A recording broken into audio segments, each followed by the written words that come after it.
Praise the lord. దేవాతి దేవుడైన ప్రభువైన యేసుక్రీస్తు నామములో అందరికీ ఉదయకాల సమయమున శుభాభివందనములు తెలియజేసుకుంటున్నాను. ఈ దినం దేవుని యొక్క వాగ్దానమును మనం అందరం కూడా విందాము, వీక్షిస్తాం. అది యెహోషువ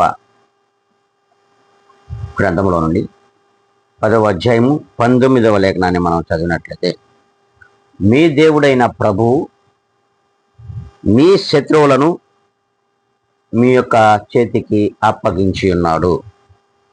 అవును, దేవాతి దేవుడు ఈ లోకములో మరి శత్రువులందరినీ కూడా నీవు సేవించుతున్న ప్రభువైన యేసుక్రీస్తు వారు నీ చేతికి అప్పగించున్నారు. అయితే ఆ రీతిగా మన శత్రువులను మన చేతికి అప్పగించాలి అంటే మనం దేవుని యందు, దేవునిలోను నిశ్చయమైనటువంటి ప్రార్థన, భయభక్తులు కలిగిన జీవితాలు ఉండాలి. మరి అలాంటి భయభక్తులు కలిగినటువంటి జీవితాలు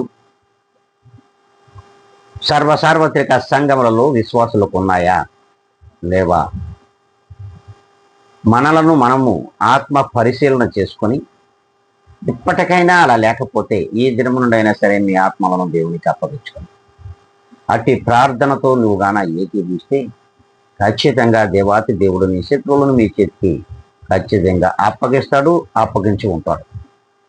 మరి ఈ దినము నుండి అయినా సరే లోకముని నీ శత్రు సమూహమును ఎదిరించాలంటే ప్రభువులో నువ్వు స్థిరమైన విశ్వాసగా జీవించాలి. ఇలా ఉందాం అనుకుంటే అందరం కూడా తలలు వంచుకుందాం, కళ్ళు మూసుకుందాం, ప్రార్థనలో ఏకీభిద్దాం. మహాపరిశుద్ధుడా, మా ఘనమైన తండ్రి, నీకు కోటాను కోట్ల కృతజ్ఞత స్తుతి స్తోత్రంలో నీవు ఇచ్చిన ఆయుష్ కాలంను బట్టి చెల్లించుకుంటున్నాం.